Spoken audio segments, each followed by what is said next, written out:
good morning mga idol. Ayan, kasama ko yung aking anak. Nakatulong ko sa iwan mo na para nakikita ka na.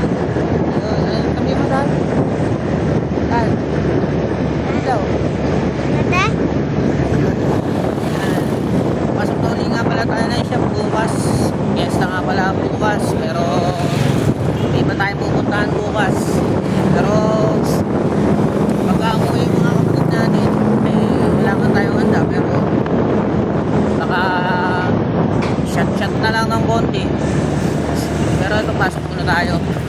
Kasi sayang yung kikitain natin, ipangulog din yun, tsaka papayad din ng ibang bill.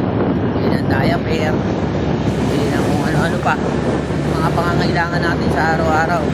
Kailangan kahit na may okasyon, kailangan pasok. Kaya update mo na, ganun. Pero ito, all day tayo nito, kailangan pasok tayo.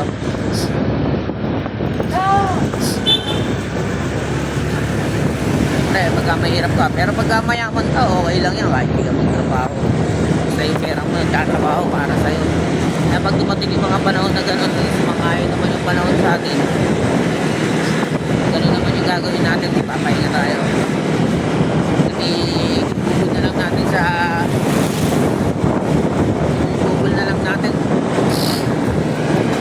sa gala.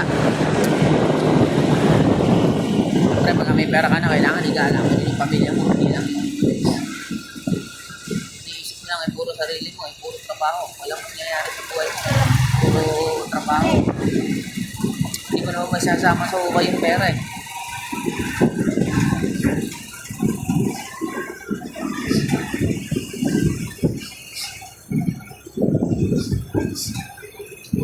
Sa panahon ngayon, hindi uso tamad ngayon.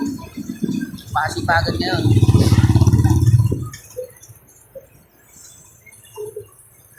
Kaya sa mga tamad dyan, mag-umagsipag buto.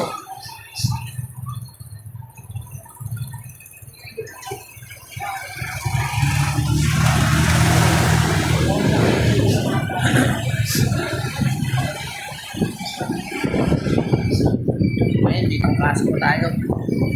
Pero ano lang, pasok pa rin. Ihad lang yung sakit para dito ng trabaho. Yan, papakita ko nga pala sa inyo kung gaano madami din dito pag ating fiesta, pag-rally. Na lang punta natin natin 15 na lang.